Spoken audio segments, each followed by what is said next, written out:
They were observing people at the Skoglin reunion on July 30th, 83 at St. Olaf Church Retreat.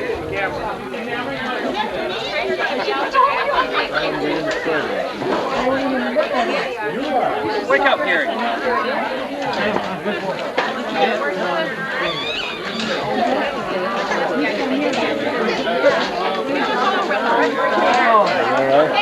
He never told you Wednesday.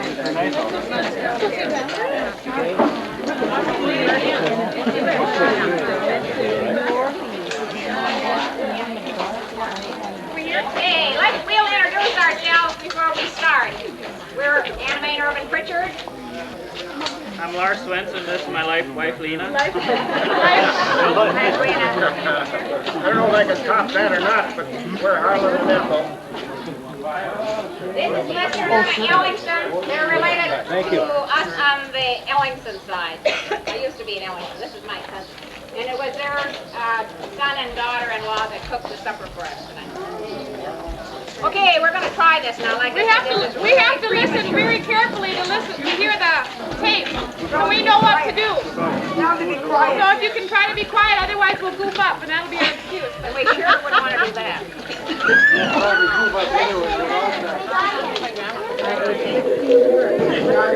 Turn it up loud.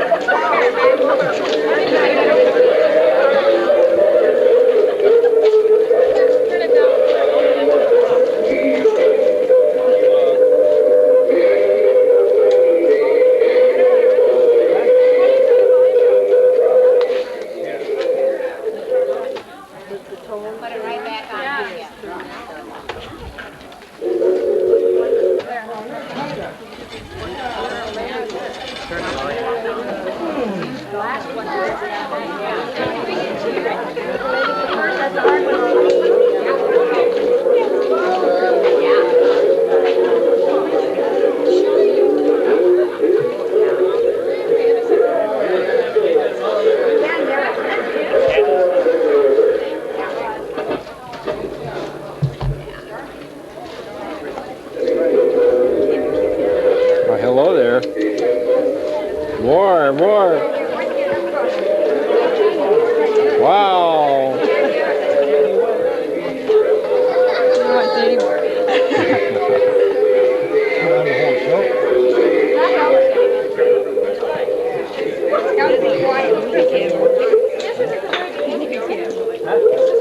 This is the third one. Let's get back way over here.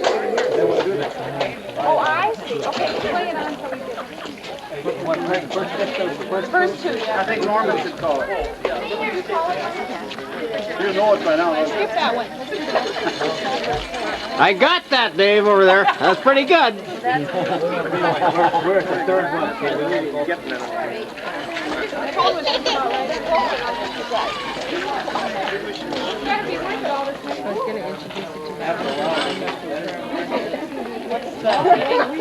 Yeah, here.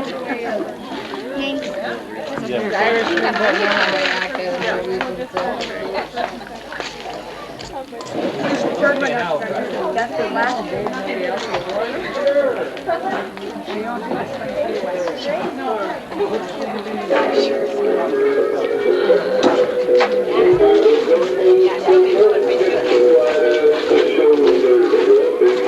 Boy, look at that.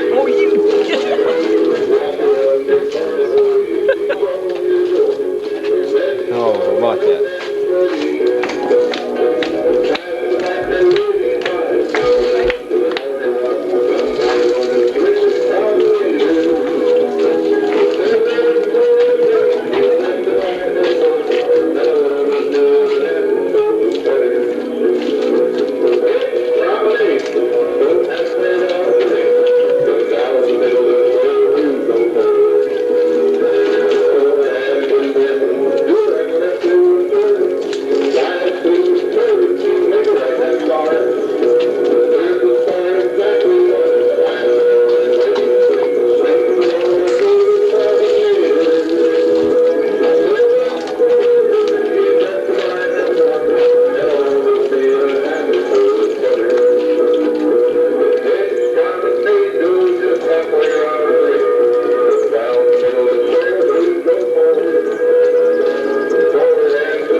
I was informed they're a $50 pair of golf pants.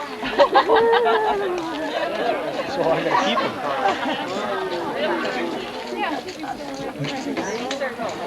Yeah.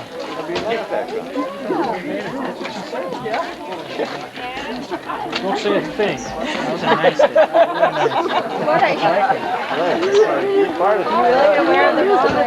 thing. You know what? She told me these are a $50 pair of golf pants. Really? Maybe they fit earned. I bet they were marked down. Yeah, I'd say. They probably had to pay her to take them. But you know, oh, I know. Oh, yeah, they were. Yeah, they do. Joe tourist party. Well, we look bad enough. That was something. I gotta get somebody to go with me and bring the boat. You could do it right now. You wouldn't understand that, then, did we thought he was getting the reward already. Yeah, he competed on it for the sake. Pretty hard to do.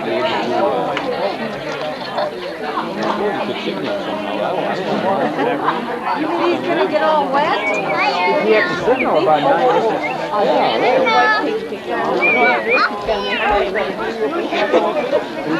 I won't wear these.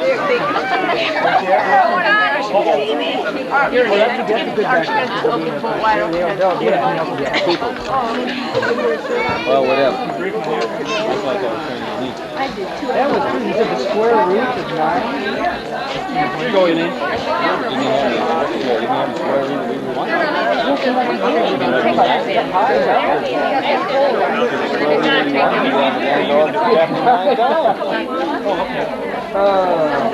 That'll be good. Maybe we should nose down over there and get a picture together.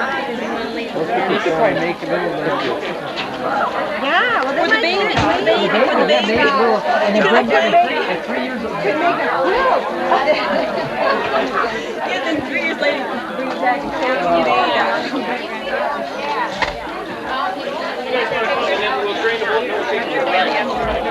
St. Olaf Retreat Building out by, on Creole Bay. Really a nice place to have a meeting where we had our Skoglin family reunion.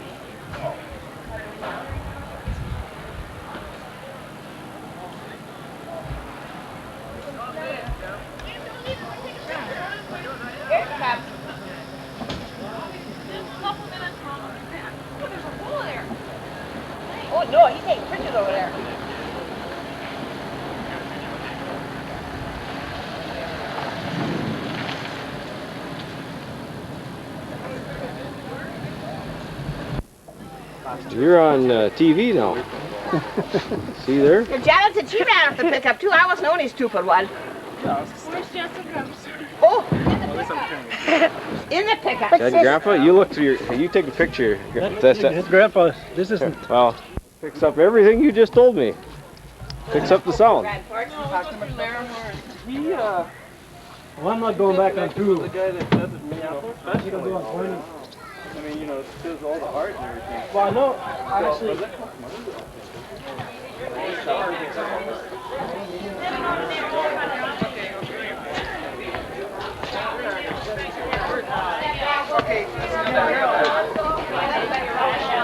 You know, if I was in Scotland West, It's right up here. I just talked to him. That's got a zoom on it. Get over here. Where'd Alice go? Can you see us? Can you see it? You're probably sure. Here, stand up right there. That's good. We gotta see. Okay, there you go. How's my hair? David should be over with that side. No, that's it. I would say that. Come on, can you see? Get yourself out. Get yourself right there. How's that? How's that? Yeah, now Don is kind of here. Don is here. I can't take the closer. How's my hair? Okay. you look pretty when you sit going. Yeah, I'm sure. There we go. Who are we supposed to look at? Look at that guy laughing over there by the window. By that guy over there? This guy. That guy's a picture. He's the one to keep your eye on. What's this other fellow doing over here? Okay, just stand down. I'm just having fun. And you just crank the crank there, wait, and it'll come out. Hey, Don, what do you like on your feet? Wait. Here we go. See you on TV. We're gonna be on TV? Another one? Yeah, one more.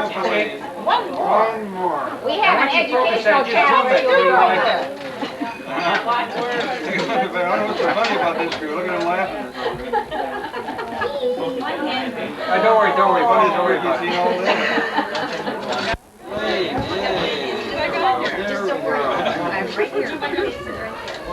Okay? Are we done? Ariel's trying to focus. Let's see what's going on. See every one of you. 2 years ago, we got Grandma Ida. What is it? Bertie or two from Iowa? What's their names now? All sisters? Boy, I don't know. The ones from The old Grove? I guess I can't think of names right offhand, but it'll be Grandma Ida and why can't I think of it? Oliver's side.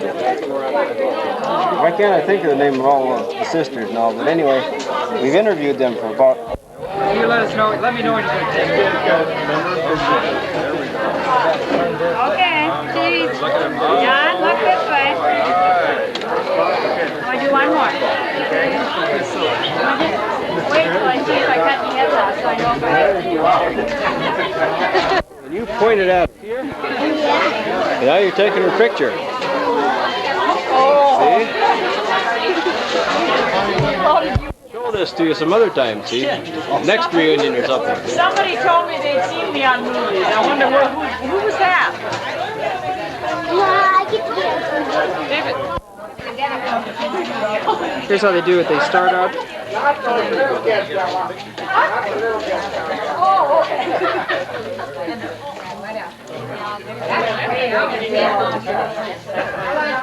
Did you get chairs? Should we get more chairs to put in here? For the kids to get Get in there.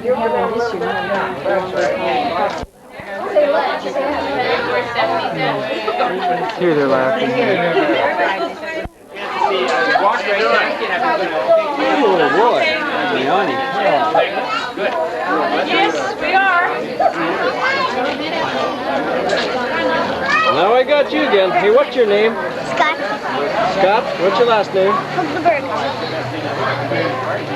So you have to remember who my little photographer was. So. Yes, I did. Is that your? Now my hair all right. That's all right. sorry. That's it. That's when they're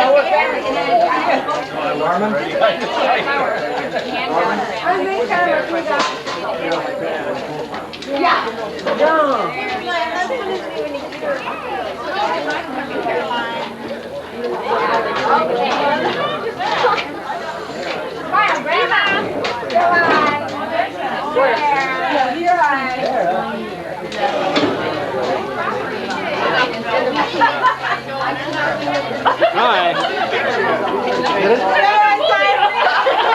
Not a new camera. A new one? Oh no. We've got several hours of you on this one. Remember, we interviewed you a couple of years ago, and that's still on the same tape. With you and Netta? You and Netta and Hazel, and Vernon and Harlan and Is that long tape? Irvin and Anna Mae. Yeah, it's a long one. They played back on TV. So we're Is adding it on. any good then? Oh yes, and so we're adding on the same tape. So now we proved you were here too. We got you on picture again. See? And you can put the film back in again? You betcha. Well, you're taking one now and I'm staying. Yeah, we're taking a view. Sneaker. You betcha. That's the way to do it. We're going to take a picture of Grandma and Ida over here too now, pretty Good. quick. That sounds good. Yeah. They want you to They look like were the a founders Christina. of all this. Should I take your... Yeah, that's the word that you guys forced us to be together. Right behind her.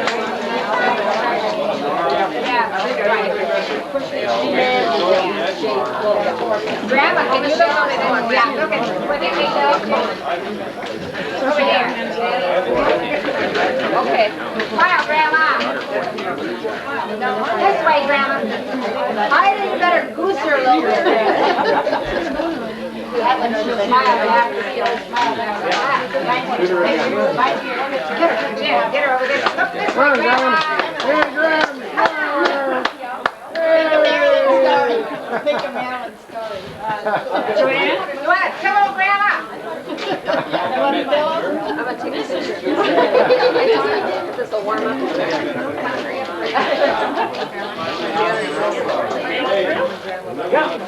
Oh, wait just 1 second. I think my batteries are down.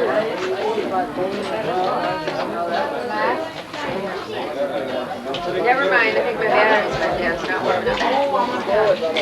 Wait, the darn Scott, you got extra battery? I got extra batteries. Yeah. No, leave it now. Gee, look at that. 10 hours a day in the dishpan, huh? Yeah. Gosh. At least we can look at you on TV tomorrow now, anyway. Well, that's going to be really pleasant. Yes, it is. You can quit any time. The only trouble, I take pictures in the mirror, I'm going to get myself on it Yeah, well, too. that's good. That's very good. You do that. Should I'll stand here and then you can see yourself. Sure, there we get to both be on the Yeah. picture together, see? That's interesting. Yeah. See, no matter how, you can't even get away from it, you know. So I got you from both sides. So. Now wait till Lester comes in. You're going to ruin your camera. Second cook, huh? He's right after you. You don't see me working very often. You gotta get a good picture.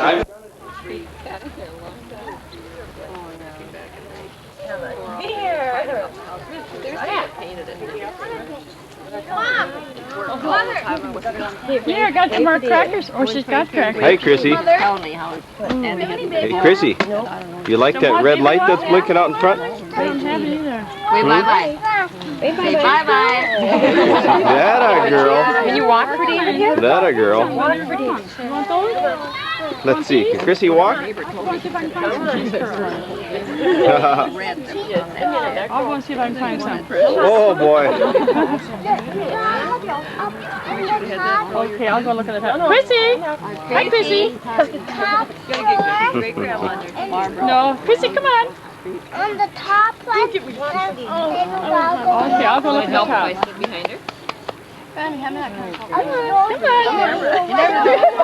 Right, you know, you just don't know, but I'll go see if I can find it. What? I know. Right over the top? You think it's right over the top? And then go right over there. Come on. No! She's right over the top of the trailer. She knows where it's at. Debbie, did they leave? Look how she's going. No. The kids are still here. Oh, you're gonna crawl on your knees? Crawl on her. She's up at her hunches. Yeah.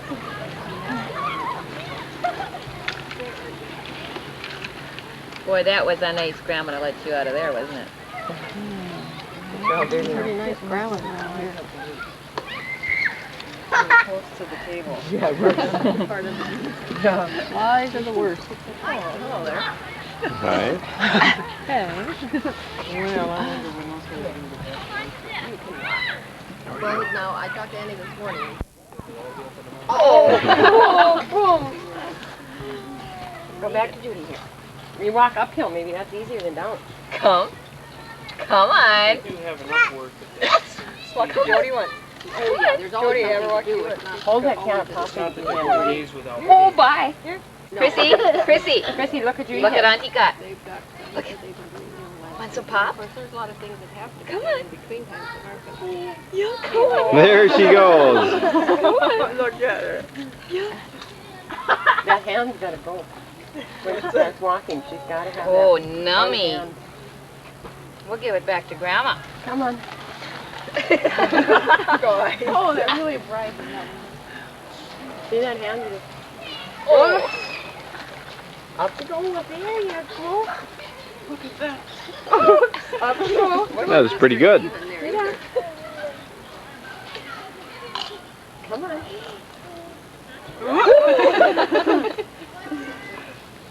I never dreamt that she would walk in the first place. She just hasn't been doing that well. You're going the wrong way. Isn't that right?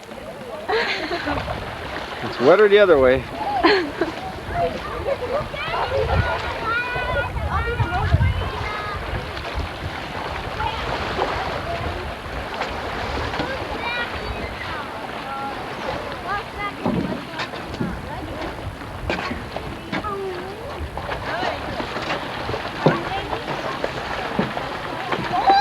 Well, look who we've got here. All the bathing beauties. Oh no.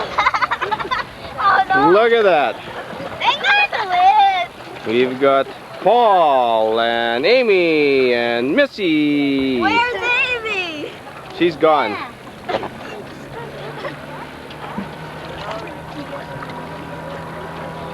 Should we go out there some more, Amy? Get the bathing bodies! Get that one bathing body! Where? Oh. Here comes Ugly Randy. No, just kidding, just kidding. Just kidding. Got a great idea. Randy! Hey, look behind you! Oh, yeah.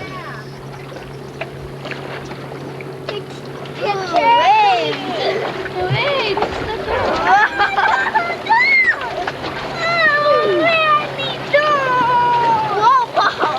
Why don't you tell me when you're gonna push us out? Oh, your foot's covered. I'm gonna let go. Well, lift up. You do until your aching body. Don't you dare, Randy! I'll take it with us.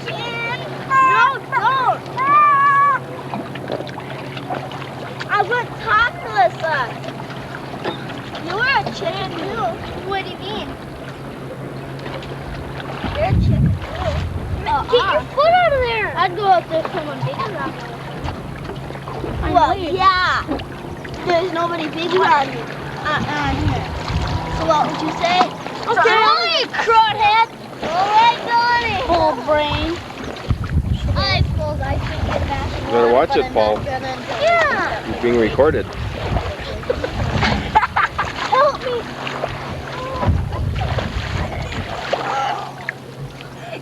Well, get it. There you beauties go. Oh, There you fishes go.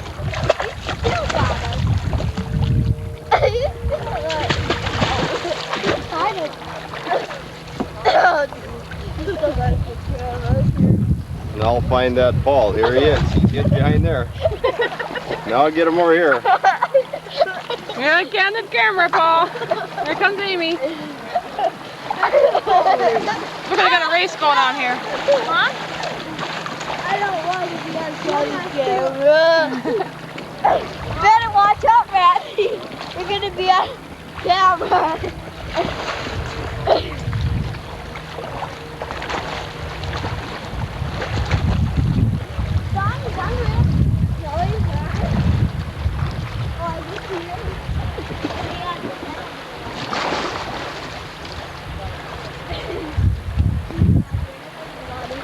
Or else you like that stain under the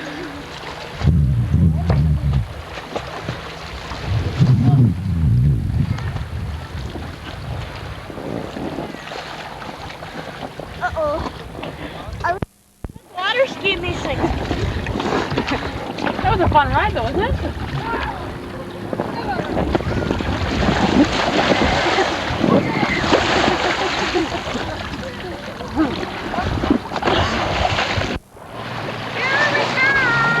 That's good.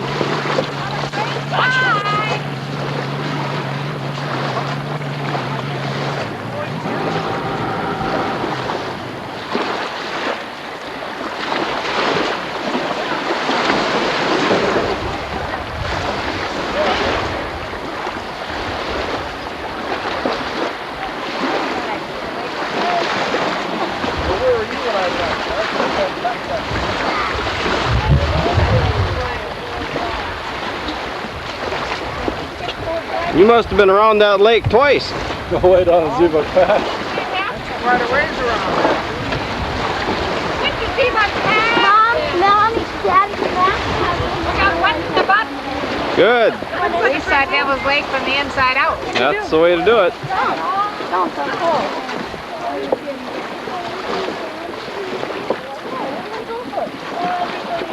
You're right, Paul.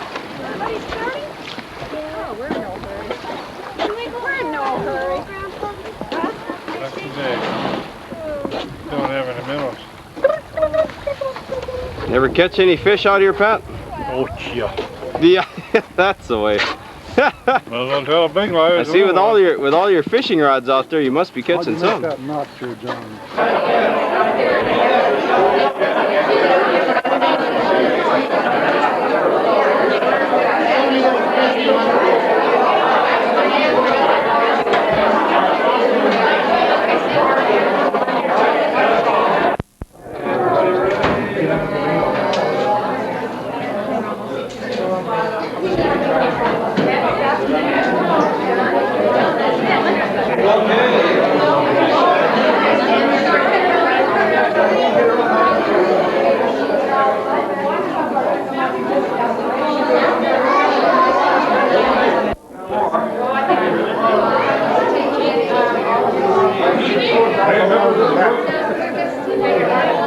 Who else do you need,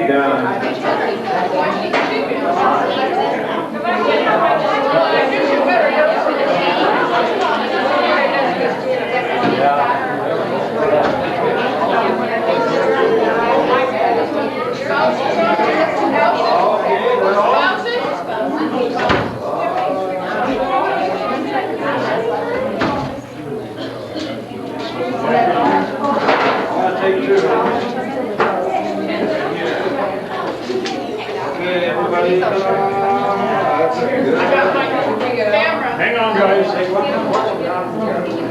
Yeah. Harlan, you've got a smile now. Wait. Evelyn. Wait a minute, Chris. Mark the shot at you there. Okay.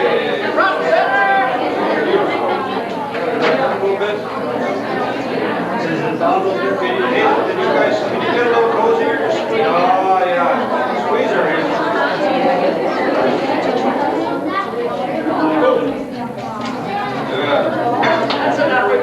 Marlon, as long as you're Marlon. That's the whole work.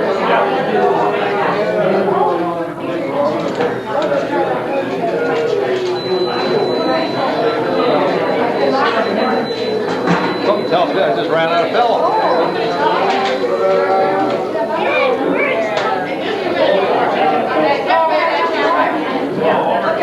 I can't see your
Why didn't you do it?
Have you been taking pictures this whole time?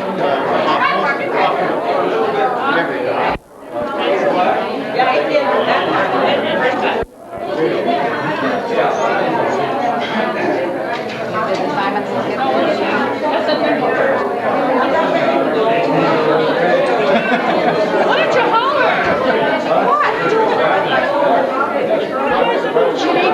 She was in his way. He's taking pictures. I'm afraid he's going to have a few bags. Sorry about that. Did you get it?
That guy that runs around with her family.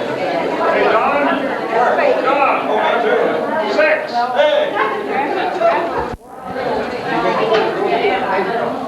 That's good. That's good.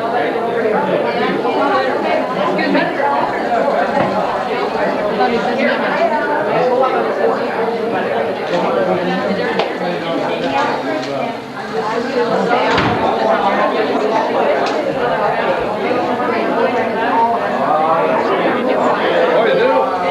More than one shot, huh?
Skoglin,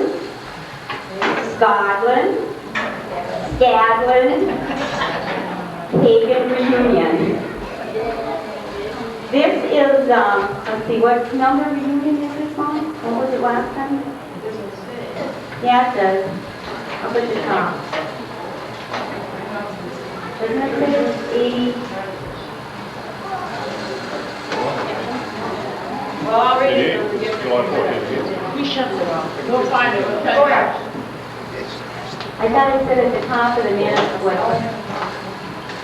I can see the sun everywhere. Maybe that's what I saw. Anybody have any idea how long this has been going on?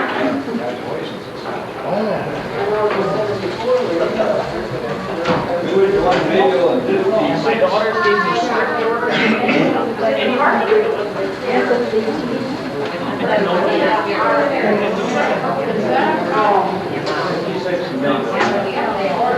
Okay, we have been having them approximately every 3 years, but this year got thrown out the year because we changed it on account of the St. Olaf Centennial. It should officially be next year. Okay, I'm Jean Helgeson Olson. Hazel is my mom. Christina was my grandma.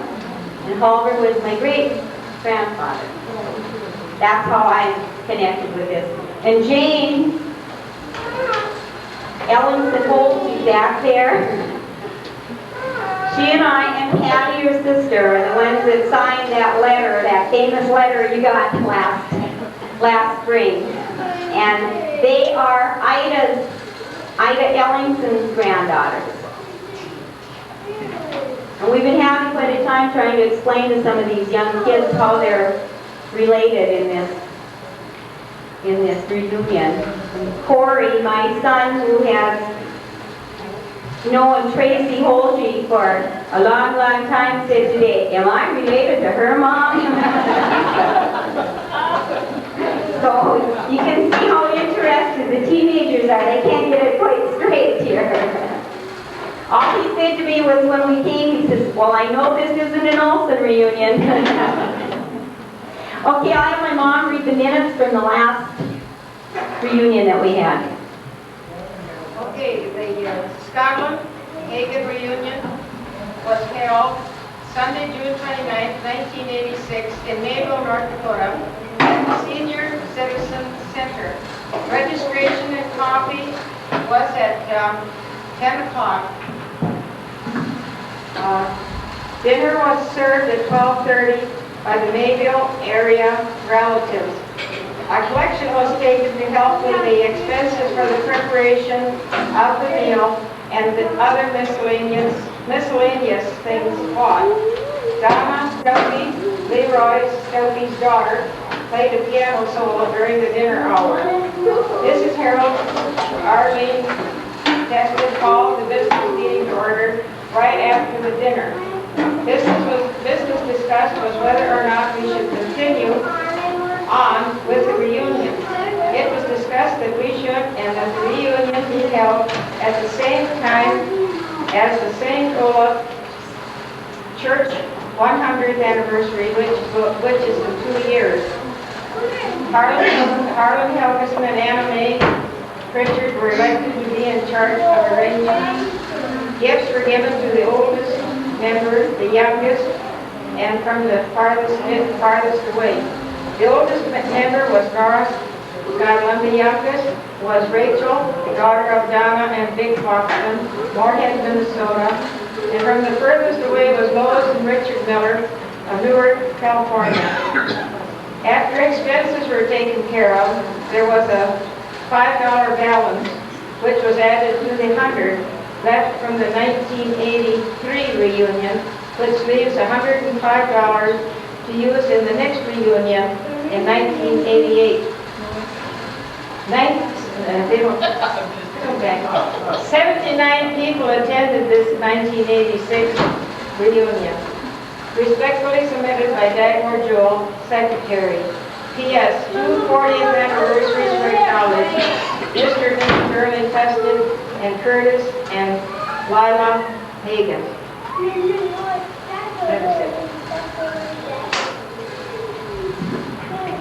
Okay, you've heard the minutes. Are there any corrections or additions? If not, then the stand approved as read. We will not be passing the hat this year because we will have enough money, it looks like, for whoever gets the privilege of planning the next reunion. And maybe we should decide right now where that is going to be. and when. Won't everybody talk at once?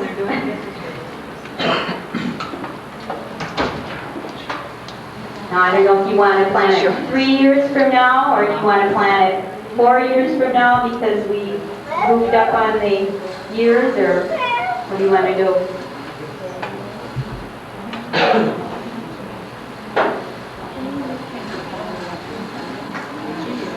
And I guess officially it should go back to the east part of the state, right? Isn't that standard procedure? Not me. I got the good glad word from my daughters, don't volunteer me. Well, I will do it this time.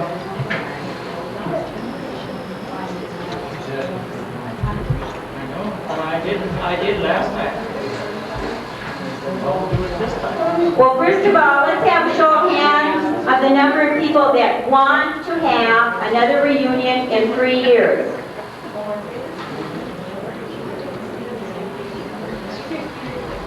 Somebody counting here?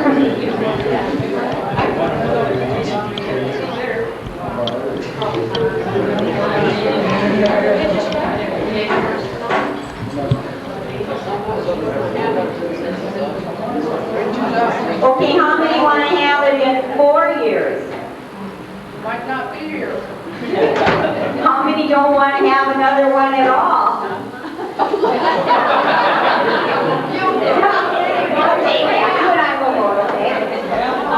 Well, it looks like we want to have another one in 3 years.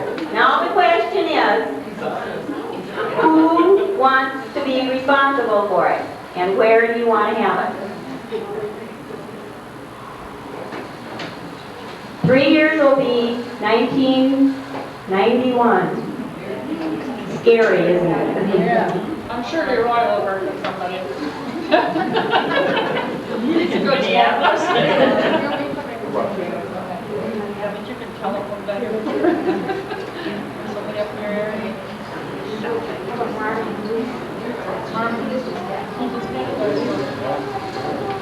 Yeah, it's working together like that. While I'm thinking about it, I just would like to make a comment. I think the catered meal is an excellent idea to avoid having the people there have to do all that cooking and so forth. And I don't feel that anybody objects to catered meal. No, it's not any problem. If it's catered meal, then you might not get No, I personally feel that's the route to go in a catered meal. That wouldn't be the easiest thing to do in Mayville. You might not be able to get it catered in 3 years' time. It's not well, no. The lady that I work for, she just doesn't really like to take on things like that on a Sunday because it requires having a lot of help.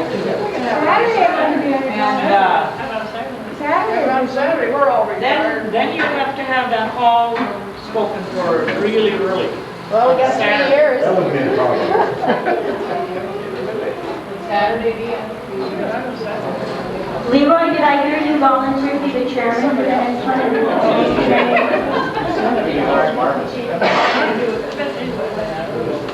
Mr. and Mrs. Hagan?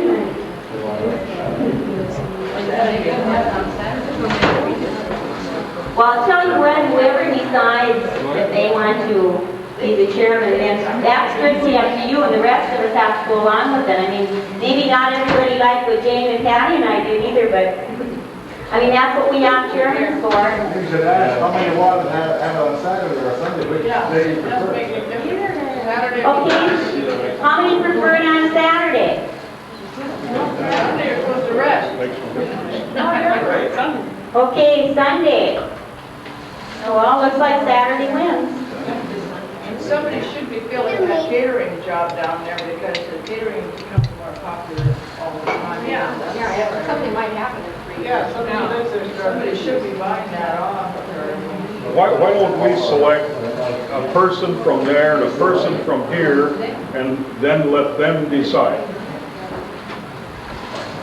Okay, you've heard the suggestion. How does that sound?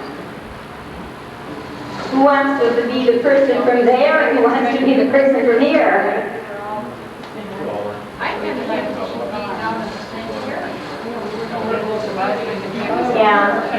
it is hard to get together.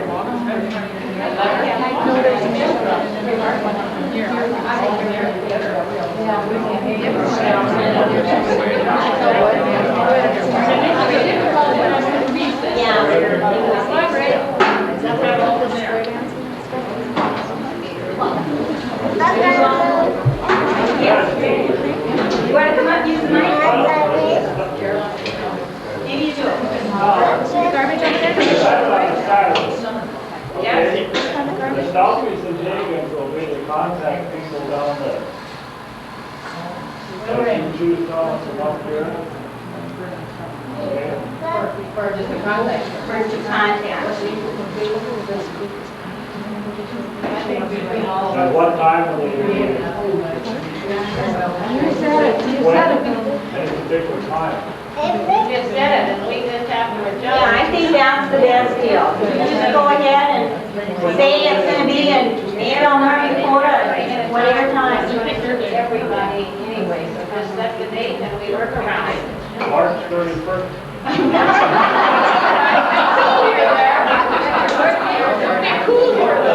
won't be there.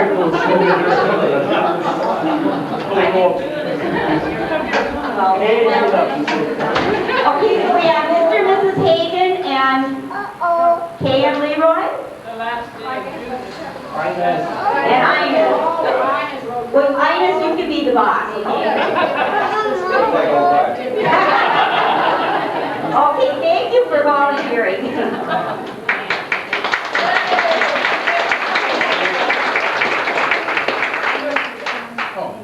Okay, in case you're wondering why there's some Helgeson sprinkled in here this year, we usually have a CK Helgeson reunion. And because of the St. Olaf Centennial, and a lot of the Helgesons are Skoglins too, we decided that we would have it this year and sneak in here instead of having it next year. So we have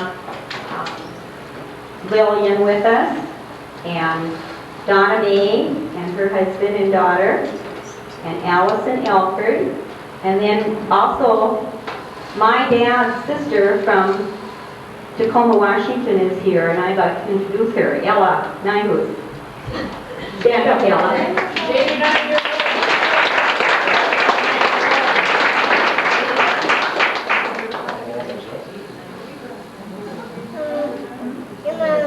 We have a few prizes to give away before we go into our program. Jane, you want to come up and tell me what we're giving away here and what we're going to do?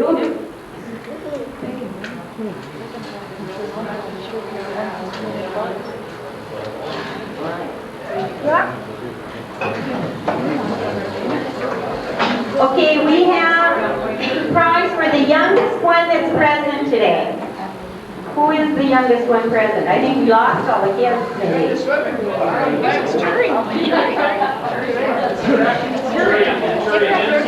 Churi Hansen the youngest one?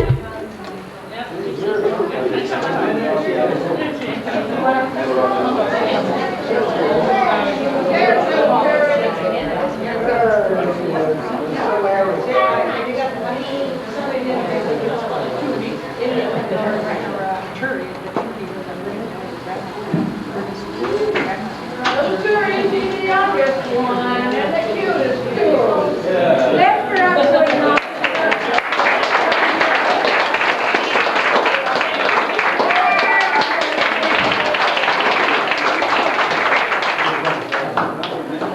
Okay, I think the one that came the farthest last time came the farthest this time too. Is that right, Lois?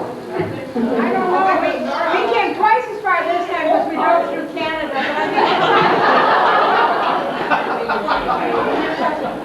Anybody come from farther away than Lois?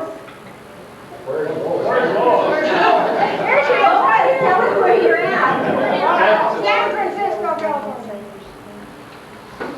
Right near San Francisco. Anybody here from Hawaii? Not lately. I think just under 2,000 miles from here, it's 2,100 on the highway. Oh, I think you got it. Why?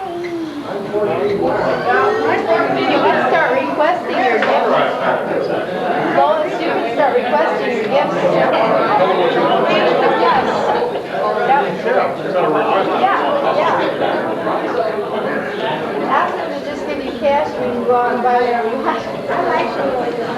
Take it all now for the next 10 years. Okay, now the last prize that we're giving away is for the oldest person present.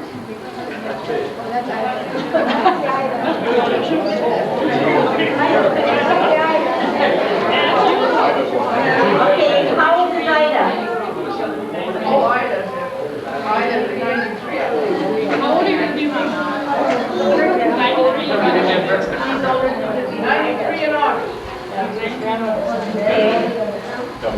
Does she beat you, Nettie? Does she beat you, Nettie? Okay, Ida is the oldest one present. You get a picture of the youngest and the oldest there? Yes. Okay.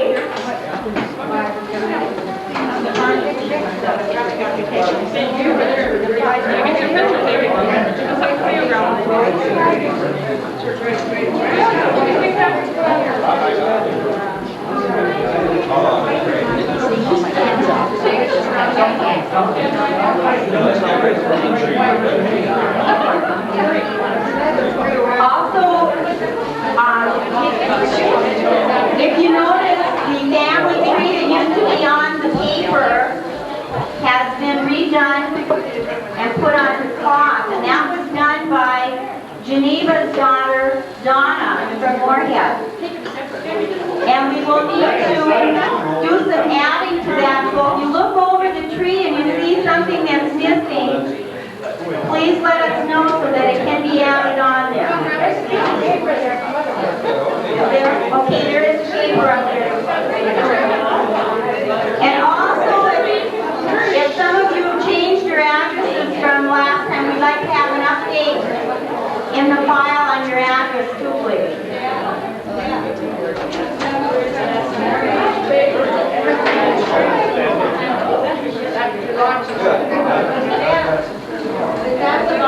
Okay, we got a box here that's got, your name should be in here alphabetically, and if you need to have a change, take a card from the back. And if your name isn't in here at all, please put it in.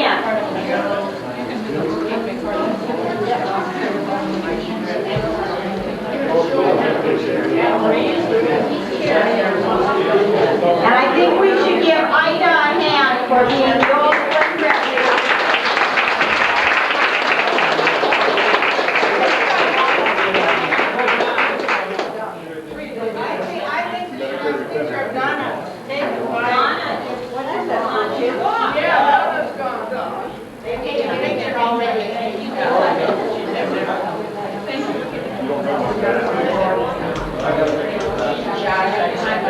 Okay, is there any other business to be brought up at this time?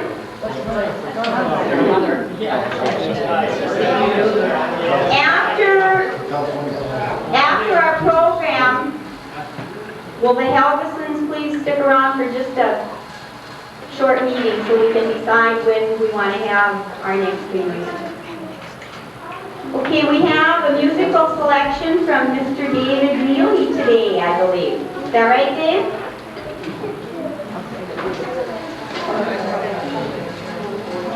We gotta get the piano back there. Can we cover that? You betcha. We'll get some music. Okay, this is a song called No Night There.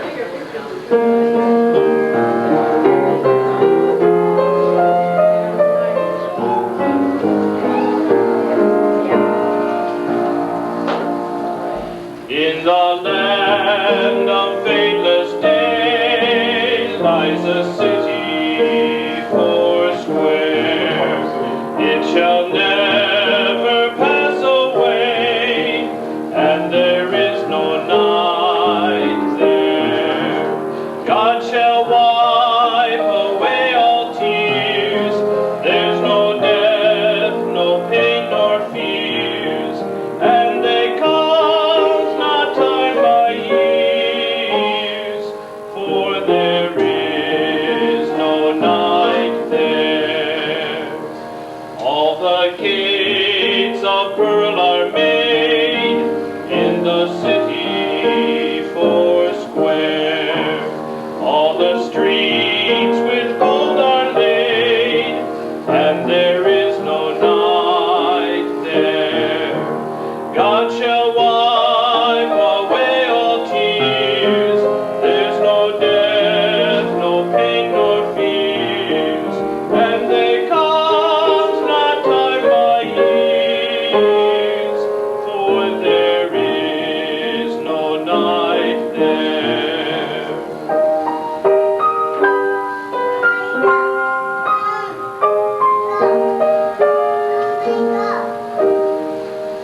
And the gate shall never close to the city four square. Their life's crystal river flows, and there is no night there. God shall wipe away all tears. There's no death, no pain, nor fears, and they count not time by years, for there is no night there. There they need no sunshine bright in that city four square, for the Lamb is all the light, and there is no night there. God shall wipe away all tears. There's no death, no pain, nor fears, and they count not time by years, for there is no night there.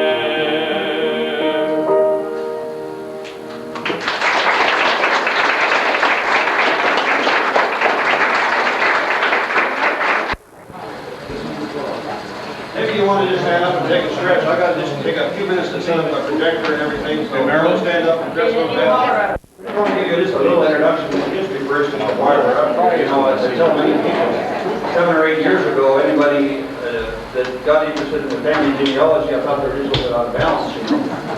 But we started getting into this, our son first, and really it was 5 years ago over here at this reunion over at Devil's Lake. It really struck the spark.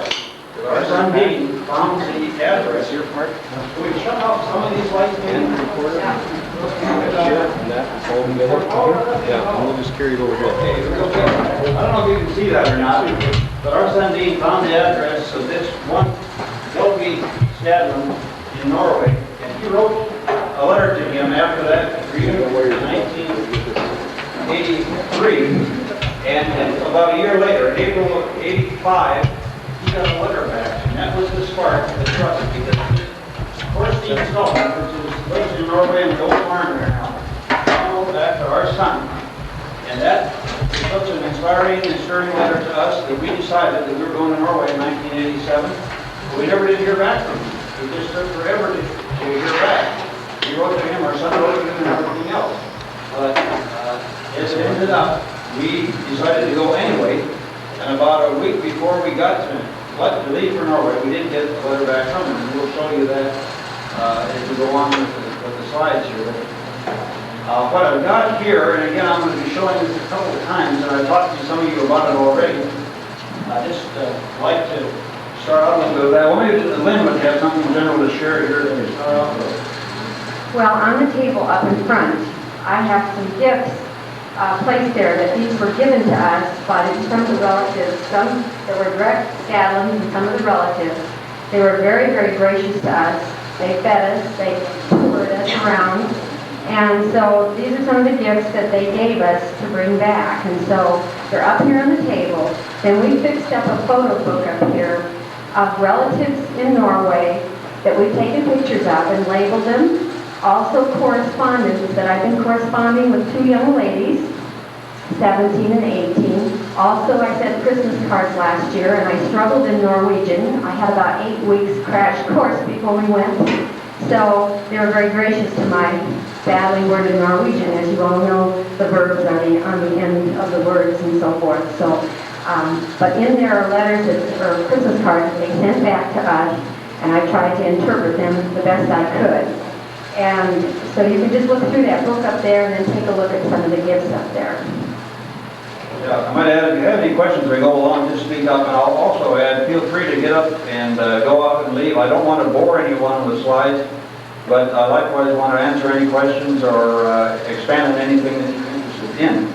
And we estimate that this will take only about an hour. If we go quickly, are you, Evelyn, you give me the high sign to speed it up or to slow it down here. But I could talk an hour just about this little chart up here, and I've already talked to some of you about that, but I wanted to just point out what I've done here. I've taken just a very bit of select information to show just a few things that I want to convey.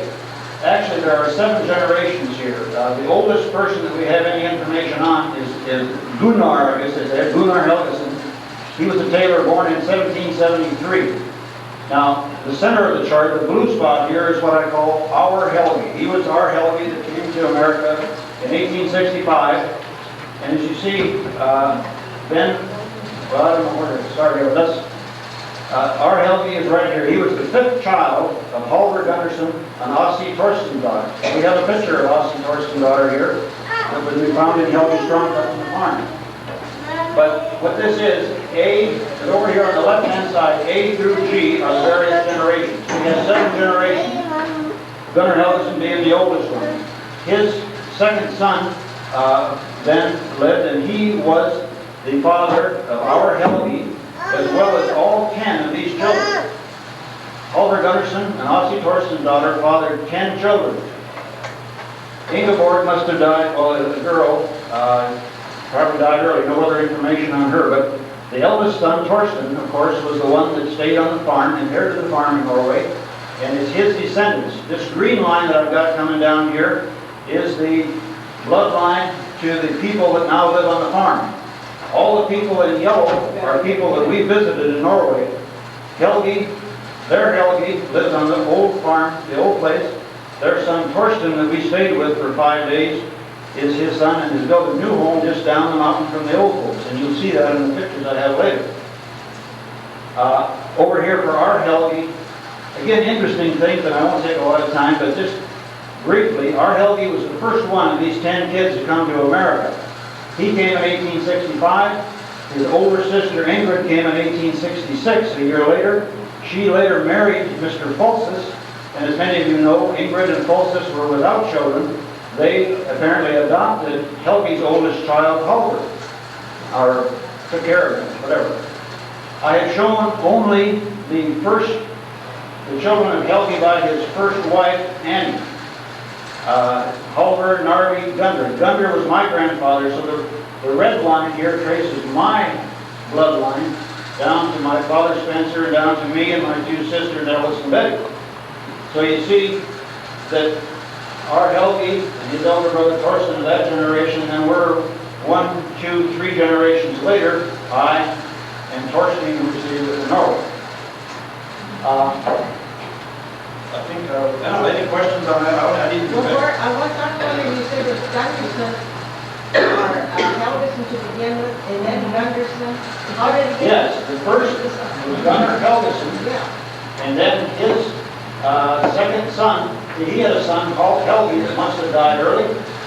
So then Halvor, his second son, was the one that fathered all of these children and inherited the farm. So Gunnar, how did it get to this Helge? Pardon? That's the one. Yeah, Gunnar Helgeson. Then the reason his name is Gunnarsson is because he took his father, Gunnar's son, Halvor Gunnar's son. And then Torsten, that stayed on the farm, see, he was Halvorson, so his name was Torsten Halvorson. If our Helge had played it straight, we wouldn't be having Skoglin reunions, we'd be having Halvorson reunions. Because his last name, he could have taken the name of his father Halvor too, Helge Halvorson. But he took it from where he came from, what part of Norway, right? From where he came, the name of the land. And I got that map here, the map of Adol and the Skoglin land. So he chose, when he came to America, he chose to take the land. Yeah, on the map, Skoglin River and everything. Yeah, Skoglin was great. So we should have, if he had played the way they did in the old country, it would have been Halvorson's. Pardon? Okay, and on the tombstone, his wife, I think it's what that goes by that. It's Helge H. Skoglin. Helge, so his real name is Helge Halvorson Skoglin, our Helge. And that, so he did keep that original name too. But the other information, again, you're all aware, he came in 1865, older sister is 56, and he apparently sent over, and his older brother Gunder and his younger sister Mari came to America in 1871. These four children out of these 10 came to America. And we just are happy today to see that the Hagans that are joining with us are descendants of Mari. Mari married a Hagan. Mari was a Hagan, and Mari, I think, was Marvin's grandmother, right? Did Thorsten have any children then? Gunder and Thorsten? This Thorsten? Yeah. Yes, Thorsten. As you come down the line, see, the line comes down. Thorsten had 3 children, Halvor, Ossie, and Elias, or however you say it. And you'll see later on here too, the pictures that I have. We know that Art Helge went back to Norway in 1914. And he took a picture of the farm. And on that picture are his brother Thorsten, his wife Ellie, and their son Halvor and his wife Marie, and their daughter Ossie. This Elias here, she died at just the age of 1, just lived 1 year. So these are the 3 children of this person in the chart. And of course, then there's Halvor that stayed in Norway. He had these 6 children, all 6 of these. And this Thorsten died at the age of 12, 15 to 27, so obviously we didn't see him. But we did visit every one of these others. The other 5 sons of this Halvor, we visited their relatives. And the son here, and of course you go down to the last generation, Pierre Helge, the little 2-year-old boy, you'll see that we had a kind of a love affair going, he and I. And he's of the same generation as our son and daughter. Enough of that for now. We'll come back to that. I need to get back here and put this on.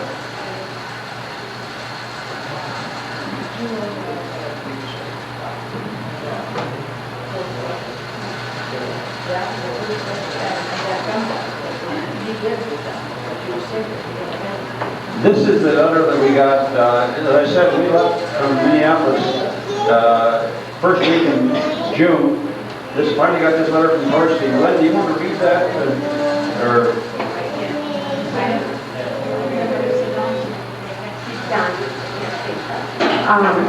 If I can read, we hope that this will come out larger, but it says, thank you for your letters. I am sorry that I haven't wrote to you before. As you must understand, I am a bad writer, so I hope you will forgive me. We are very pleased to learn that you are of Norway at June 15th, that it is the best time of the year to visit this part of the world. So we'll be very pleased to have you here at Skoglin, and hoping you can be our guest for some day. I don't know how you have planned your trip, but I am hoping I can reach you at the airport and that you can come with us to Egedal. If you want us to, I can even drive you to the Sunnhordland area and try to be your guide for some days in order to find Lynn's family roots there. It is about 1 day's drive from Egedal to Sunnhordland. I hope it is time for you to send us a letter with your flight number and estimated time of arrival. I guess you are landing at the Gardermoen Oslo Airport or the Fornebu Airport, also in Oslo. I think all the direct flights overseas are landing at the Gardermoen. It is about 2 hours driving from Egedal to Oslo, as it is not so far. An airmail letter from the U.S. to Norway takes normally 7 to 8 days, so I hope that there are time enough for you to send us a letter. You can also call us at the telephone number and so forth. We are all looking forward to seeing you, and we hope you will have a fine time here. Sincerely, Thorsten Skoglin. So we were very excited to get that letter. Just about a week before we left. And, so this then is just a shot of the map. I've got the full maps up here, if any of you that are going to Norway want to see, but here again, you see Oslo to the center right, and as you go on up the Egedal, you're coming out then to the left and down, you come down to the town of Drammen, right below the 82 there, and then you turn back up. Lynn, maybe you use the pointer and I'll you get the stick on the stick, Lynn. From Oslo to Drammen, and then up to the left there to Hakasund, and you turn north and you get to Amat, right up there at Amat. Then you take a left, a little lower there, a little lower, Amat. Then you go left, right up that road up there. Go to the left and up, Sue. To the left. Amat, right? Amat's in the middle of that, little higher. There. Oh, Yeah, come up here to Amat. And then you go right on up the valley, up at Egadal Valley. And here's Sigdal. A lot of you have heard of Sigdal. Sigdal and Egadal. And you go up, and here's a place called Nedra Egadal. Nedra means lower Egadal. And that's hardly a town at all, you know, it's just a few buildings. Then up here is Egadal. And in Scotland, you go on, just a little cross there shows the church. They mark every church in the map in Norway. And if you go on up just northwest about 2 miles, then that's where the Scotland farm is.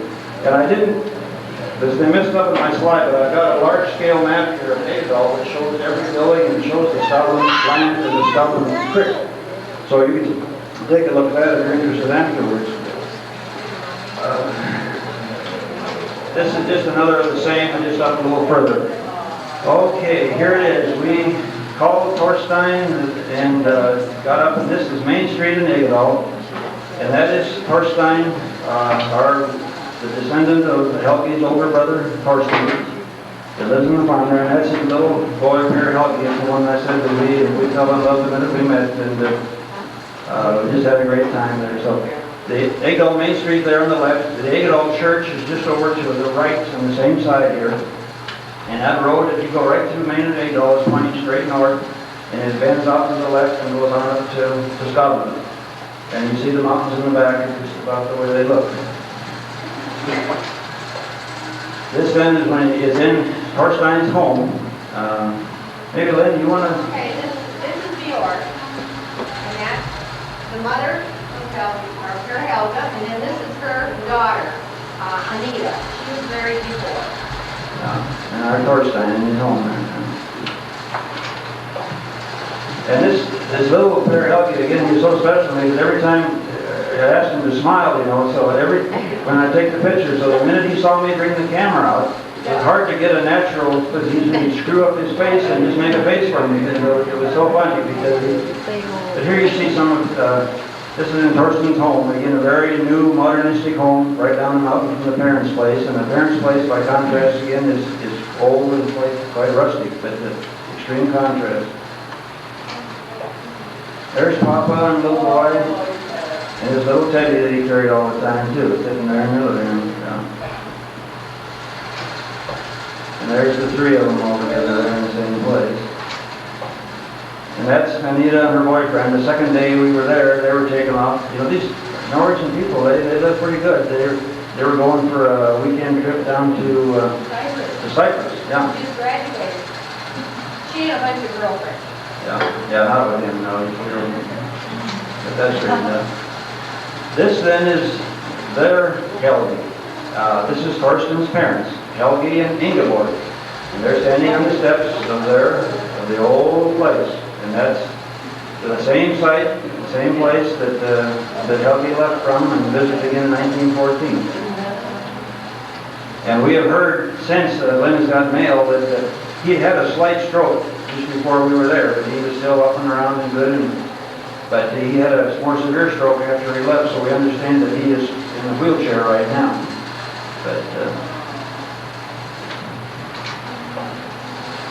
Lynn, I think you should tell them about this. Well, this is the inside of Helge and Ingeborg's home, and this is their coffee table. As you can see, they use their coffee table for coffee. It's about probably 2 feet off the floor, and it's a lot longer than our coffee table. And they feed you to death over there. And this, of course, is Helge and his grandson, Per Helge, and Ingeborg, Torsten.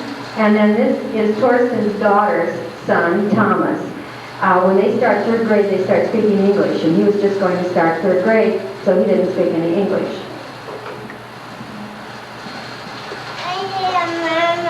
And this, of course, is some of these open-faced sandwiches that they serve. Maybe some of you have been to Norway and they serve these beautiful open-faced sandwiches that are so good. Fruit.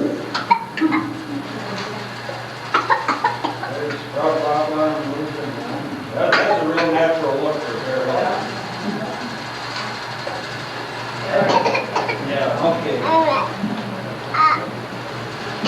This again is Agedal Valley. Now, this is not exactly from Torsten's place, but as you go around the mountain and look down, you see the church right there in the middle of the picture. And the business place we saw was right across the street to the right. But that's about all there is to the town of Agedal. But again, the valleys are just beautiful because they're lush and green, and as you go up the mountains, the green gets lighter and lighter. That's about the height that the Skoglin farm is above Agedal Valley. There now is the Agedal Lutheran Church right across the street from where they were standing there. A lot of tombstones around it, and we found that one of Torsten's aunt's husbands, Osla, is a caretaker of the church there, and you'll see some pictures of him. This is inside the church, the pulpit on the left, of course. And see my little buddy there, Helgi, sitting up there at the altar rail. I just want to say that the inside of the Agedal Church is patterned after the Oslo Cathedral, the altar area. And in this book, I've got an article about the Oslo Cathedral and some pictures of Agedal Church, and then some pictures of the priest at the Oslo Cathedral. Don was very privileged to get to read the gospel text in English in the Oslo Cathedral. We have a distant relative that was a parish worker there. And so we really had a neat experience that day, and there's some pictures in this album showing that. That's just a close-up. You see the crucifixion above and the Last Supper down below, and the inscription, and my buddy there helped. That must be in gold. It's gold type girl. Okay. This is Osla, and he made this bowl, and he gave it to us. So you can take a look at that. He's a carpenter. And he's the wife, he's the husband, married to one of Torstein's aunts. Kari is her name, and she was on that chart, and she is the postmistress in Agedal. Okay, I'm going to just, pardon me, pull that over. And what's your last name? Haugen. Haugen, yeah. Well, you can remember that, Norman.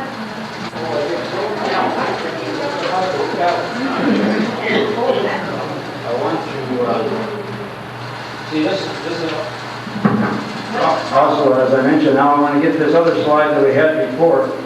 You see Osla, number 5, that's what he had. He's married to Kari, which is one of the sons and daughters of Halvor, and of course it's,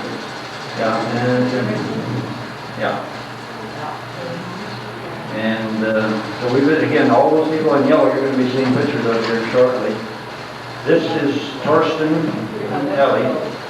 That was Helgi, our Helgi's brother, Torsten and Ellie. Now I'll show you again, back up to the chart. You see they're up there on line C, number 2. That was Torsten and his wife Ellie. They're great. And that you'll see on this picture that was taken this morning by Helgi, our Helgi, in 1914. And then the other is Halvor. Now that was their Helgi's mother and father.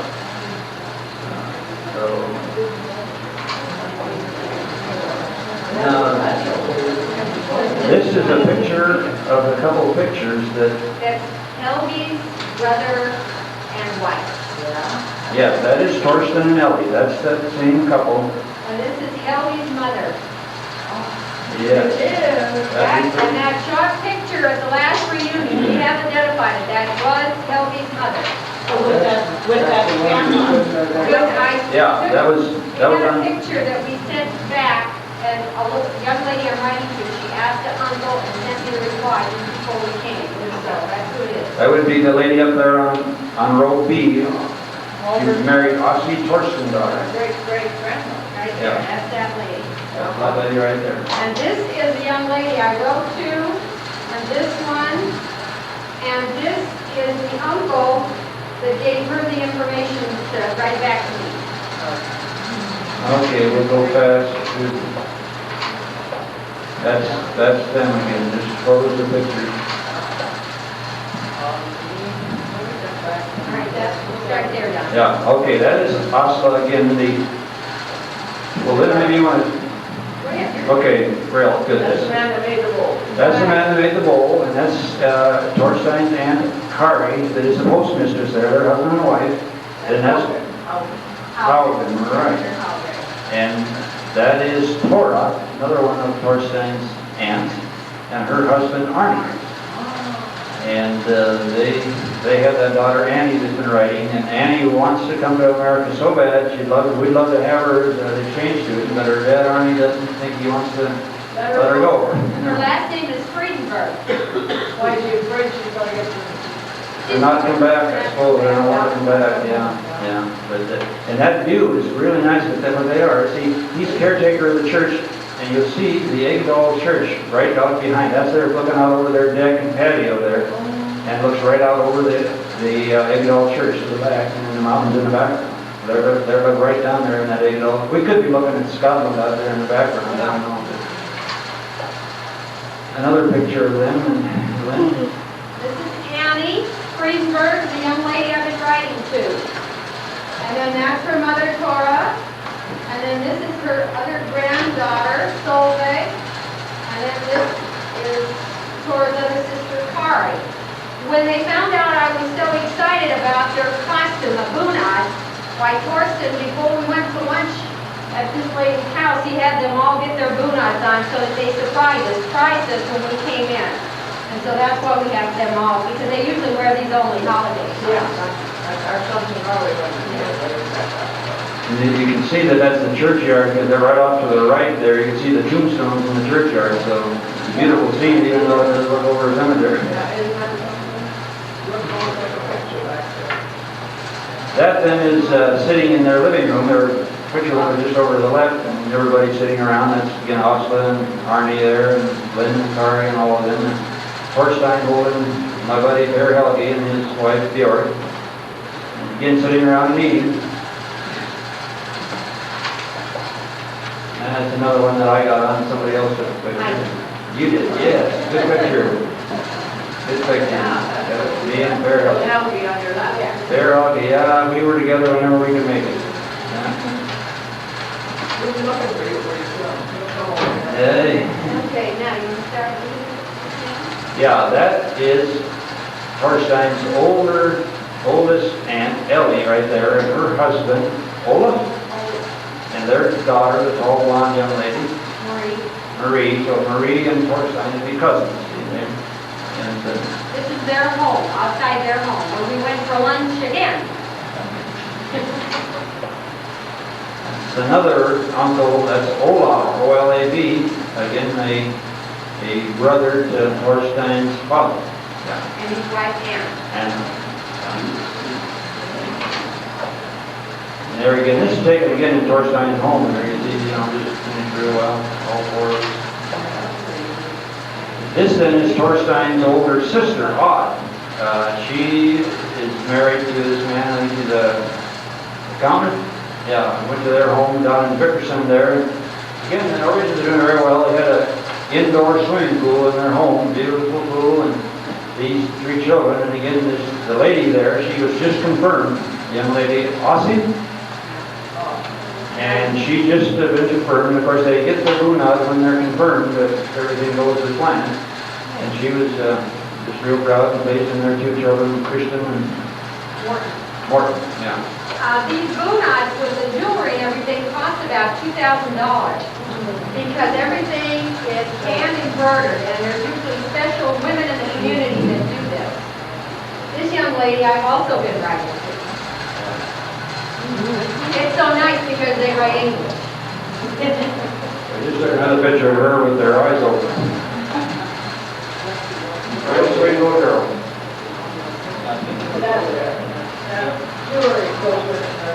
Right. Solia. This is one of the old churches. We got some literature on here too. It goes back to the 1600s, but it's in the same parish. Just like here in in North Dakota, you have one pastor for 4 churches. They got the same thing there.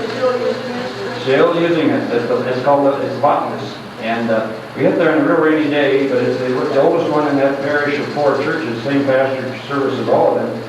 And we pulled up and it was locked up, and so we were looking in the windows, and pretty soon we got a pickup truck comes down the road. And Torstein talked to the guy in Norwegian and said, hey, you know, we were just somebody from America wanted to see it. So my mother's got the key. So he turned around and back up there, and pretty soon this elderly lady came down, and she had the key. And the key was such a key that I said, I gotta get a picture of that. And you see the lock there. And of course, it's very simple. The key just went in that lock, and all the key does, that projector bar on the key, it just turns over just a big lever and or a big bar that just rises out of a notch. But so anyway, we got into that. That's at Botanist, B-A-T-N-A-S, and I can show you on the map I got there. It's just down, just off the Sigdal Road to the west a little bit. Yeah, the Precipice is the other church too. Here's a building that was built back, I guess around World War II times or a little before. Built totally with money sent from Norwegians in America. Sent to build a facility for the elderly in Norway because things were really poor and things were tough there then. And I just dare to speculate that I bet our Helgi probably made a significant contribution to the construction of this building. The sense has been Norway isn't poor anymore, as you might say, with all the North Sea oil. So the building is sitting abandoned now, and they're having a real struggle as to whether or not they can tear it down or let it go or whatever. It's sentimentally involved with a lot of people, and all of the American dollars have really built it. Okay, here's my buddy. It rained a lot when we were there. The pictures, didn't turn out as good as I liked and everything, but it rained a lot. Torstein just finished his new home, so he just planted grass out there, but they let the kids go out and play. They don't worry about things. But it's so funny. He's out here digging in the mud with his truck.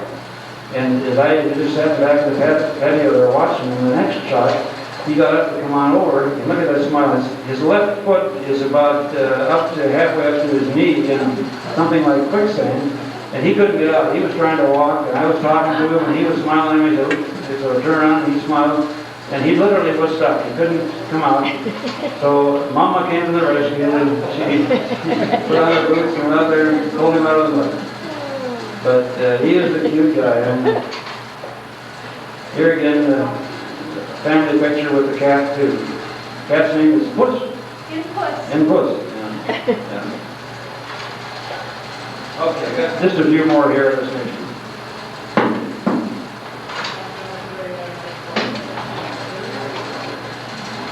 Did you find out if they attend church regularly or is it just on holidays? They just attend on holidays, unfortunately. They're very happy to show you the inside of the church. They keep it very nice. The only time it's important to them are marriages, baptisms, confirmation, and they just rarely go to church. Many of the churches go under the state anyway. They all do. They all do, yeah. So they all, yeah. And so of course there's a lot of people there. That's what it is. They keep up, right? I mean, the state keeps them up. Right. That's what I heard. Again, this is another part of Torstein's home thing, where they spend a lot of time too at the table. But I like the shot because if you look out of their dining room window, you look up the mountain and you see the barn and the home up there, the old place where his parents lived. Oh, that's cool. Yeah, that's it. And I've got better pictures of that just a little later here. Yeah, 2 old houses and the barn. And you see that, again, it's interesting, Torstein built his house all out of wood harvested off the Skoglin property. They cut down the pine trees and took them down to the mill, made the wood, and then he built his home out of it. You got a rose mold corner cabinet there, and of course the floor is all built with quarry tile with radiant heating on the floor, so you come in and take off your socks and your shoes at least, and a nice warm floor. There again is Fair Helgi in the mud. We didn't have a lot of fun with that. That's the old house out there at the left is just kind of up the road between Torstein's and the folks' place. And it was an old milk house. They used to have all kinds of cattle on the farm. And Torstein's mom milked all the cows. And Torstein's father, they tell too, that Helgi was as farmers go in Norway, he was a very progressive farmer. He was the first one in Egedal Valley to have a tractor. But just comparing it with my knowledge of American farming, he didn't buy that tractor until 1956. Do they keep animals now? No animals now, and just very little grain farming either. Okay, here's a picture. Yeah, this is a picture that I took of the old place now, the barn on the right, and the farm, yeah, the house that Helgi and his Ingeborg parents live in. But you see a tractor sitting there now, it's modern. And there's another house up on the end. Yeah, that's the old house. They're about ready to tear that down, I guess. And these are the strawberries. Yeah, Really see them. you'll see more of those. They're the what? Starburst? Oh. Oh, Starburst, yeah. S-T-A-R-B-U. What they use them for? They used to use them for grain. And they're from the 1700s. They never tear them down, but now they're used for junk. Granary bins they were, Yeah. Keep them off, straight off the ground. Now this is the slide of that picture that we got in Mayville 2 years ago that that it was found up in that old trunk in Helgi's attic, you know. And that's what he took. When we took that over there, it was at 8 by 12 inch. He took it over there and showed it to them and said, "Oh yes, that this was taken when he was there in 1914." And yeah, we want to start there. That gentleman there is Helgi's brother Torsten, and their daughter Ossie in the middle, and then Torsten's wife Ellie, yes. And then their son Oliver with the horse, and Oliver's wife Marie over there by the barn. And we're just speculating that of course was taken. That man we don't know over there. You see all kinds of sheep behind him there, and all kinds of buildings up behind the house out there. You go back and see it the way it is today. You see they've cut a road in up there and everything else.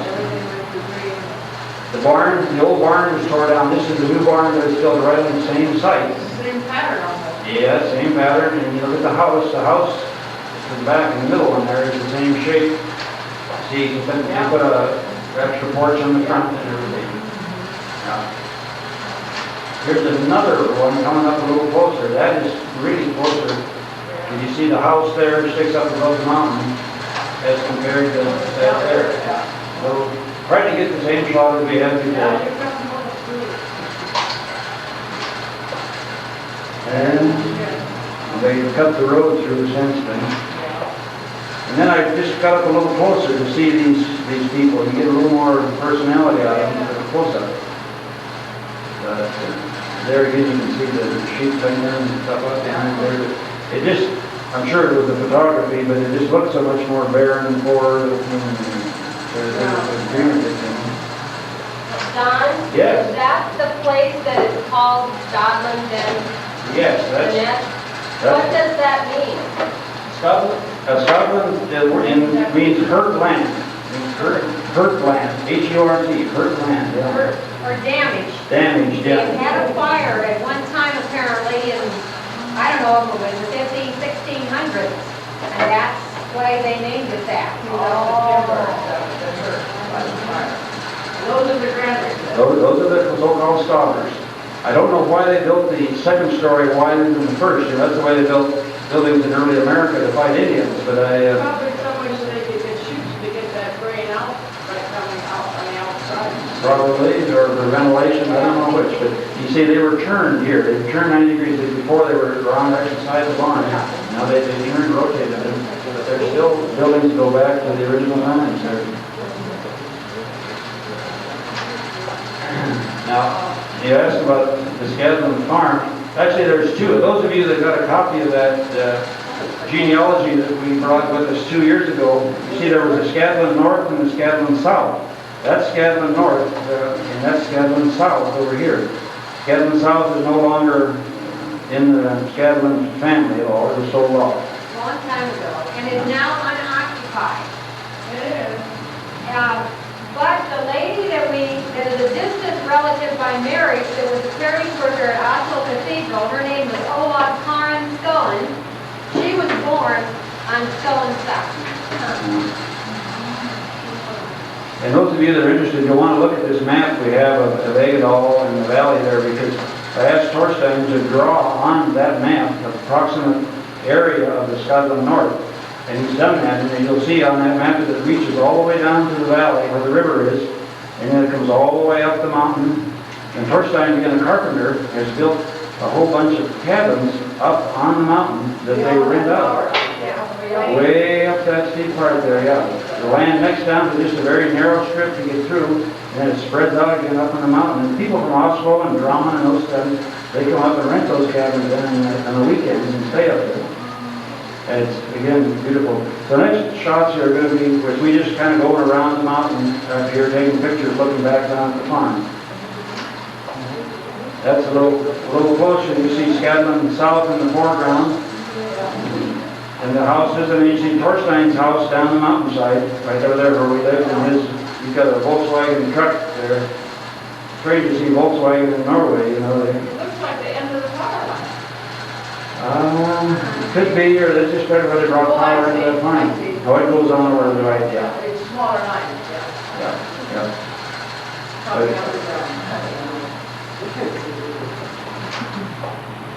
And then we took this the last night that we were there. You see Torstein's house on the upper right.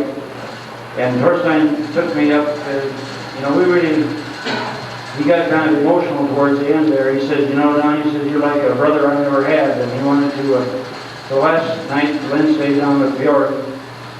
She was, I guess I mentioned at the beginning, before we even got there, Bjork couldn't speak English too well, so she made Torstein promise that he'd never go and leave us, or any of us, alone with her. But by the time we'd been there 5 days, she came to trust us too. So the last night, Torstein and I just took off together. He wanted to take me up on the mountain where they had harvested a lot of wood, and where it's sort of sentimental to him. And Lynn stayed with George and then. But this was right up on the mountain, looking right straight down on top of the farm, as you can see. And the tractor and the old house on the right. The stoppers over there on the left in the background, and then the old folks' home, and then the barn. I don't know, Lynn, you wanted to say something about that farm machinery. Well, it just seemed that when we first went up there for dinner one night, while there was a big flatbed truck coming up the road, and here he had this piece of some kind of a rake on it, and in this setting, it just seemed so unreal to have this modern equipment being unloaded. You know, when we're here and everything is so old, the old merged with the new. And it was just almost hard to comprehend. When you first went there, you felt very strange. But then the longer you were there, the more you became a part of the whole setting. And so it became a very emotional experience for Don and I. And we felt when we got the pictures, that they really weren't very good because we could not capture what we were feeling. And it's just really hard to describe that the emotional relationship that we developed with these people over there. Which of those houses is the one that Helgi Skoglin was born in? The one in the middle or the other big one? I think that one right there, yes. That was the one they were living in when he was back in 1914. But when he was born in 1843, I really don't know for sure where he was born. They said that the one on the right is the oldest house, so that could have been the first one. And the oldest photographs we have are 1914, so I'm not sure where he was born. But I did get the feeling, and in this whole experience in the last 5 years that we started tracing our genealogy, I played this game, as I've shared with many of you, of trying to walk a mile in our healthy shoes and trying to maybe feel what was going through his head as he was, 22 years old when he decided in 1865 to come to America. And we sat up here in the mountain that night, the last night before we left. I just wondered if Helgi, in fact, hadn't went up on that mountain and sat and pondered whether he should, stay in Norway or whether he should come to America, or as he looked down and realized, to go that far away, or leaving your mother and father and the 9 brothers and sisters that he had, and I would imagine he'd have had a lot of feelings and misgivings as he pondered that decision. But do you suppose the old houses were logged that might be born in and they deteriorated and then they built it? I have an idea for the log houses.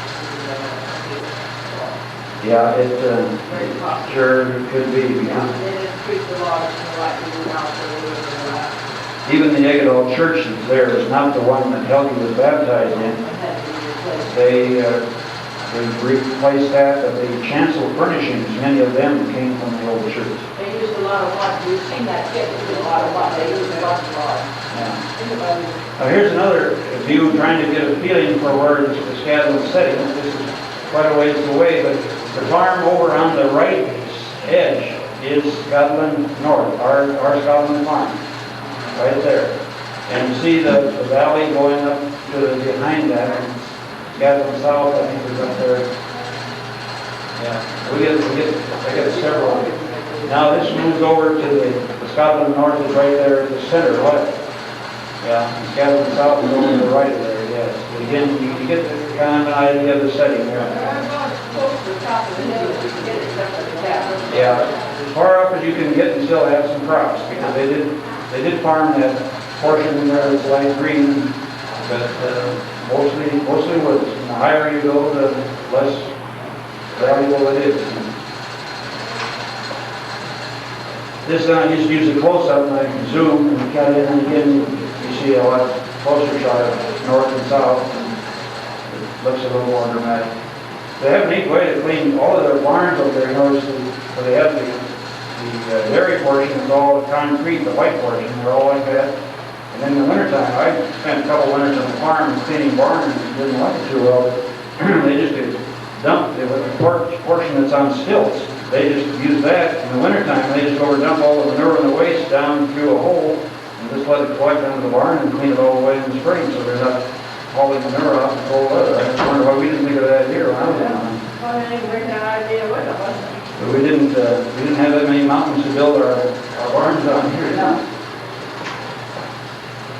Again, just another shot as we went down the mountain here looking up at Skoglin. And we're getting ready to say goodbye here. It's a pretty good shot of Torstein's home again. See all his handiwork all the time.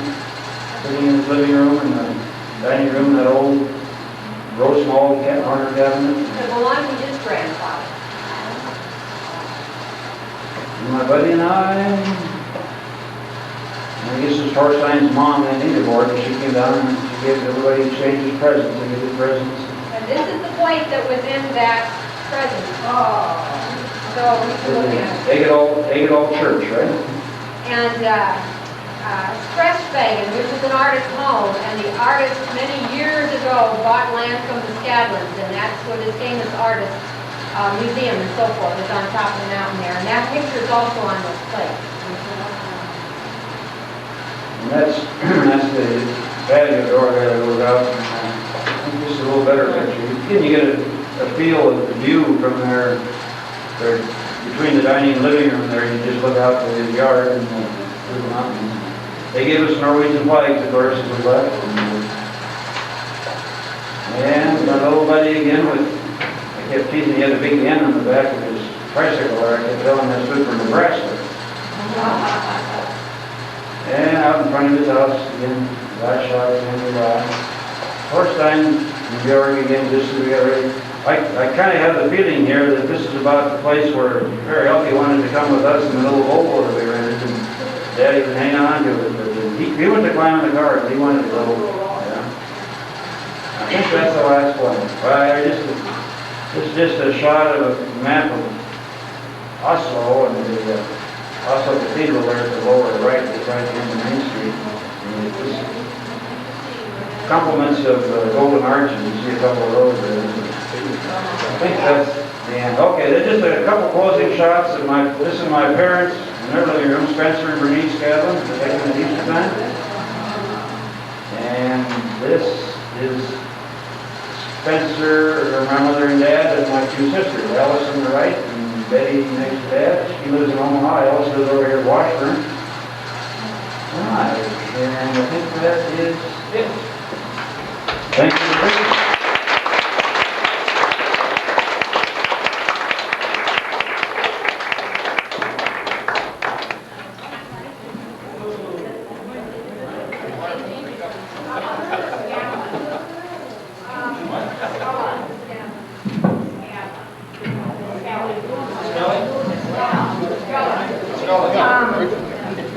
I asked that question when we were there, and they really couldn't answer it, except somewhere between the 15th, 17th, 18th century, Norway was owned by different people, some the Danish people and the Swedish people, and the people wanted something changed in the name instead of somebody's son all the time, and so they started to become more unique. They had a lot of business exchanges between other countries, Germany and so forth, and so people were changing the spelling of their names. So they said that is how they presumed that they changed the spelling. Theirs is spelled S-K-A-L-L-A-N-D, and Helgi apparently decided to take the name of the farm. And somewhere between great-great-grandparents, they have it spelled a lot of different ways. I've written them down in the book, probably 6 different ways in this one book that was translated for us. So that's about the best I can answer on that. In this country, we land, and they're the names of after the community, so we got land. We got land. Well, I always thought it was Skoglin. We always said that. That's the way we always thought, Grafton Skoglin. We always said that when we were kids. That's because we heard them say it.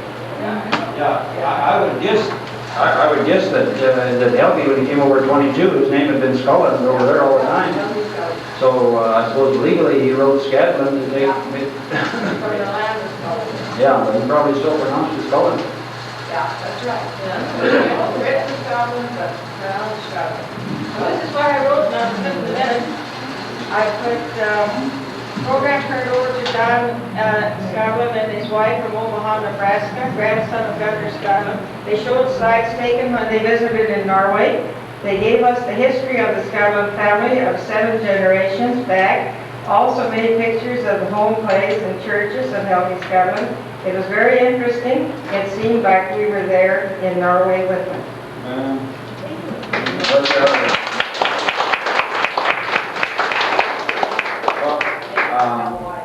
I would also mention that we have the genealogy thing that Torstein sent us that we had and handed out to you last year in Norwegian. We have had that translated, and we have some copies of that. So Lynn has some of those, and we don't have enough to go around, pardon me.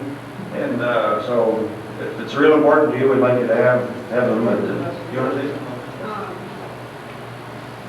I think we have about 16 copies that we ran off.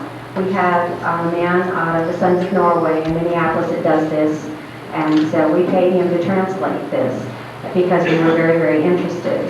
So I'm not sure just how to distribute these or whatever, but I'll put them out here, and you can have copies made or whatever you want to do. But it does explain a lot about the land and how it came all the way from the 1500s. And Torstein had sent us this in Norwegian when he had answered that letter after a year and a half. I'll just leave this slide on here of the 7 generations if you're interested in